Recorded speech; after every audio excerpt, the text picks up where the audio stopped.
Thanks for joining us today. Today we're joined by Jeff Perry. Jeff has a very unique background, a lot of engineering experience, and that has helped shape kind of where he is today in his business and his coaching practice. And so with that, Jeff, would love for you to just introduce yourself to the audience and kind of share a little bit about yourself. Yeah, thanks, Liam. I'm happy to be here. And yes, my name's Jeff Perry. I'm the founder of a coaching practice I call More Than Engineering. And put simply, I do leadership and career development coaching for engineers and technical professionals. Trying to unlock a lot of the ways that people put blocks on themselves. And a lot of people who come to me are looking to grow in their leadership potential, go into increasing levels of responsibility and leadership, or they feel stuck with where they're at and they're wanting to make some sort of transition but aren't sure how to get there, or even what they want to do, because engineers, among a lot of people, are extremely versatile in the different types of ways that they can apply their skills and the way that they solve problems. And so it gets pretty fun to be able to work and dig in with people to help them, reach some of their goals, or even, dig deep and define what some of those goals are and some of the things they want to do. So it's a really rewarding opportunity for me. That's awesome, and obviously pretty niched in terms of your experience. And I'm assuming a population that used to be overlooked but is coming to more prominence, particularly on the software engineering side in today's age. Yes, absolutely. There's a lot of engineers, they're great problem solvers, and it's one of the things that they believe that they can solve almost any problem, but sometimes what they can really get stuck in is analysis paralysis, and they get stuck inside their own problem solving heads. And so yes, certainly as technology continues to grow and progress, and there's all sorts of different fields of engineering, right? So there's a software side, there's mechanical, there's chemical, there's civil, all sorts of different things. But I truly believe that engineers and technology will be a huge driver and a huge piece of economic development for, certainly the United States and the world at large as time continues to move forward. And we need to have the right people behind those technologies. Think of as artificial intelligence and machine learning continues to increase, but there's always people behind that, developing that. So the people behind those things need to be in the right positions to succeed and grow, and also, lead effectively and with solid core values and ethics, so that we can have the technologies that we really need to solve some of the problems as we move forward. So. Excellent. Well, I know you've also had, a small business that you ran where you were, selling physical products as well, and had a good company there. You started another company, so very entrepreneurial spirited. Kind of jumping into our key topic that we like to discuss here. Once you've reached that point of profitability, where you no longer have to worry about, what your living situation is, taking care of family, putting food on the table. How do you approach, what's your framework or your strategic mindset in terms of where you're investing, right? Are you pouring it back into the company? Do you invest personally? Are there things on your wish list, like a red Corvette that you want to go after, right? Like, what are those things for you, and kind of how do you think about them? Yeah, so there's a number of different pieces here for me. First of all, it's a nice feeling to feel like, hey, I'm at least stable enough that I can take care of the things I need to take care of with home. I've got a lovely wife and three beautiful children to take care of. And the fact that we can do that and also grow a business that I really care about is a real, it's a dream come true. And we'll continue to grow and progress this over time as we move on. But when it comes to finances and how we do that, because of family dynamics and other things, not really trying to spread finances across a number of different things. So I'm a huge believer in personal development, right? And an investment in ourselves can have some of the huge payoffs, especially as an entrepreneur and a business owner. So there's a good chunk of the profits and things that I'm able to do that I keep around for the business to use. And some of those things I use as far as personal development stuff. Because I'm a service-based business, there's not inventory or other supplies that I'm constantly having to order or keep on the shelves or anything like that for what I'm doing right now. Not having to pour into those sorts of things or equipment and stuff like that. So the investment in the business are either in me or sometimes in getting help, like in technologies that can help me do my business better, or in team members. So I have a virtual assistant that helps me and saves me and frees up some of my time so that I can focus on delivering more value for clients. That things like that will continue to grow and progress. Investing in other services like marketing help and other things will help along the way. And I see those as great opportunities for ROI as I grow the business. Now, there's other money that I might put in other circumstances that have different purposes, right? So I'm a believer of having the emergency fund and things like that. You know, you want some liquid assets to take care of things if something were to happen. You know, so I've got a number of months where we can cover our personal expenses and business expenses if things go RE. So we've got that in a combination of pretty liquid locations. And then we're looking at some longer term things too, right? So probably as a factor of my father growing up as an insurance broker with New York Life. So I use some forms of permanent life insurance as a long-term investment vehicle, which serves in a number of different ways. On one hand, there's some guaranteed returns, and then there's dividend opportunities in there, and it also grows tax-free because it's an insurance vehicle rather than a real investment. And then when it comes time to later, when you need to use that money, there's some strategic ways that you can use that as you're in retirement or other things. Or if there was kind of a terminal illness or something like that, you can get accelerated benefits for something like that to take care of those things too. So there's that's just one piece there. I play a little bit in some skeptical things like cryptocurrency, but nothing that's gonna go crazy for me as far as if I were to lose it, would it be detrimental? No, like I do that because there's, you know, a huge upside in that, but you know, try and be just use that as one piece of a balanced approach, right?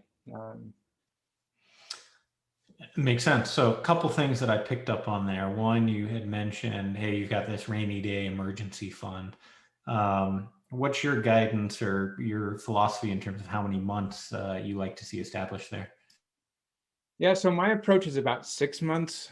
And I know some people will talk 3, some people will say a year. But where I'm at right now, 6 months is a solid place where I feel like if as a business owner, if I really needed to, I could go get another job if things were to tank or something, or something else was going on, and I needed to take a few months off, we'd do that just fine. And certainly there's some of those longer term investment things that we could pull into if we really needed to. But as far as like really liquid cash, 6 months helps me feel really solid so that I don't have any of that stress that if something happened that we wouldn't be able to make ends meet. So it sounds like that was the first step, right, in terms of achieving that financial freedom, so to speak, right, as that profitability increased, and making sure you've got that safety net, so to speak. And then you talked a little bit about some of the other components, right, whether it was a marketing plan or personal development, right, as well as some individual investments, right? So if I was to bucket into 3 categories, you've got individual investments, you've got investment back into the company, which you articulated a lot through marketing, right, as well as some technologies, virtual assistant, et cetera. And then you've got the personal development side. How do you determine where you put money, right? In terms of, more money's coming in. Do you just spread it evenly, peanut butter across, or kind of how do you think strategically about, where that next dollar or 10,000 or million should go for you? Yeah, I wish I could tell you I had a perfect system for that, Liam. And as an engineer, I should have every number figured out, right? Because that's what we do. But right now, where I'm almost to about a 2-year mark in the business, things are rapidly changing for me, and the ways, the amount of money that's coming in, and the things I can do with it, and the things I'm learning about places I can put my money. And so I'm in this constant flow of doing a few things to set up a really solid, stable foundation, while also learning as more money comes in. I'm in an active education mode as well, as trying to figure out what are some of these other opportunities that, now that these finances are available to me, that I have access to, that I didn't in the past, that I may be more strategic. So right now, I'd say I'm looking at business first, and then some stable personal investments, with a little bit of excess, while keeping a nice little operational budget to be able to take care of things. But I'm also actively looking to, where should I be placing money in the future that would be in line with my values and my needs, as I look forward, and constantly looking for those, and learning about new vehicles. When you say stable personal investments, what is that? What sort of thing does that mean to you? I know you talked about kind of perm life insurance and some of the benefits that that provides. Is that kind of what you're talking about there? I assume it's not the crypto and some of the higher risk things. So, kind of how would you articulate what fits in that bucket for you? Yeah, so a good chunk of that is the permanent life insurance stuff, that I just know that when I put money in there, there's going to be a return. It's not going to go anywhere. It's got, the company I invest in has like the highest um, credit ratings that they can have, that are possible there. So I just know that nothing's going to happen to that money, and I can access that if I need to, right? So that's some really nice, stable situations. And so that's where usually the first chunk of money goes. There are limitations. You can't just throw as much money as you want to there, because you have the limitations of whatever policy terms you set up, and that's a good thing. Um, but then we're looking at kind of next level things, and some, if you got some money in mutual funds and other things, just kind of investing into diversified market opportunities and things like that as well. Nice. You had talked about kind of the business, and the business is kind of being the priority for you in terms of the current investments. What are you working on that excites you the most, that you're pouring some of this profitability into? Yeah, so there's a good chunk that, as the business continues to grow and develop, you're looking at new ways to offer related services. So I've already got some online courses and education pieces built out. There's some more that I am planning on building out there, and getting some help in creating that collateral and making it professional. So I do work on the marketing side, and get some help with some professional production and other services to help me make sure that when I'm putting something out there, it looks and feels um, well made and put together.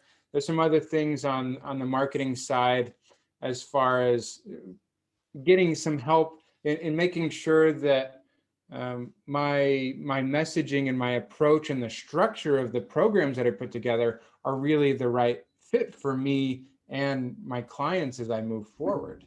And figuring out, how do I continue to uh, have a great level of service as I continue to grow the amount of people that I can serve over time. And so then we're looking at additional team members if necessary, and other things to take care of other pieces of the business as things grow. So there's a lot of different pieces there, but it's making sure I can get the business development help and the strategies and the resources to continue to grow and serve more people. Excellent. So I know you're an engineer, but what's the one thing that gets you the most excited, that brings joy and a smile to your face, right? Like a lot of the things you're working on are building the business, right? It makes a lot of sense in terms of how you scale with marketing and employee base. What gets you the most jazzed, right? Is there a course or something that you're working on in terms of delivering that you're super excited about? Like what gets your creative, energetic juices going? Yeah, so the stuff that really gets me going, and the reason why I got into this particular type of work, this coaching based work, is when I can see transformation in a person. Okay. And I got to do this in kind of on the side in some corporate roles where I was doing some personal development training and leadership training there. And I saw some people make huge changes on where they're at and their mindsets and other things. So what gets me jazzed is getting more of those sincere thank yous, like finding ways to serve people and help people transform, adjust their mindsets, and really reach some big goals that they have, and finding ways to deliver more of those and get more of those so that I can feel like, hey, what I put out wasn't just like a way for me to grow my business, but I'm doing this in a way that's actually changing people's lives in a positive way. That's really what gets me jazzed, um, and is extremely rewarding, and really is an honor to be able to work with people on that level. Can you give us a story of someone that you impacted recently that you got one of those thank yous from? Yeah, so there was this guy I was working with who he's actually at a later stage of his career, which isn't typically the demographic that I'm working with. He was probably 3 to 5 years away from retirement. And and he got laid off due to the pandemic. But he was one of those guys who he would go into just about any situation and turn it around. Former uh, military veteran, had been a technology leader in multiple large companies, but found himself in a situation like, I don't know what I'm going to do here. This last hurrah before I retire, with ageism and other things he was facing.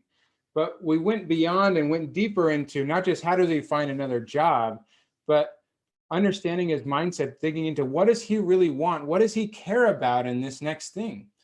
And even from the first coaching call that we had, he's like, you know what, already what he'd put into the program was more than worth it, because of the insights that he gained about himself through this process.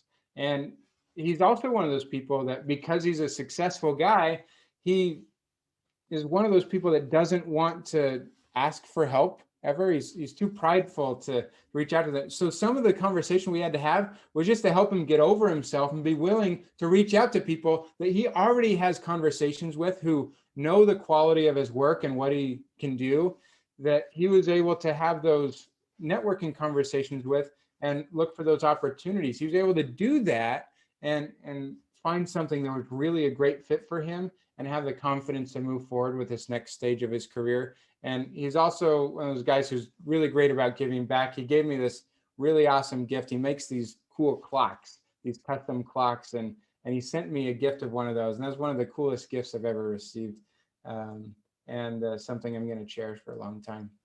That's very cool. Always great to be able to impact people's lives, right? As I think about legacy and what we're creating here at DML, that drives a lot of our decision making, impacting the community, impacting the individuals, and just making the world a better place, right? I've got kids as well, and want them to feel happy and confident, and knowing that there's a better tomorrow for them. And so, always great when you can positively influence people, in my mind. But as we're wrapping up here, Jeff, any last thoughts or piece of advice that you have for the audience? Yeah, I think one of the things I've been trying to be aware of with myself as I have more opportunities and learn about new things. There's always going to be some hot new thing to invest in or to look at, and some hot new idea.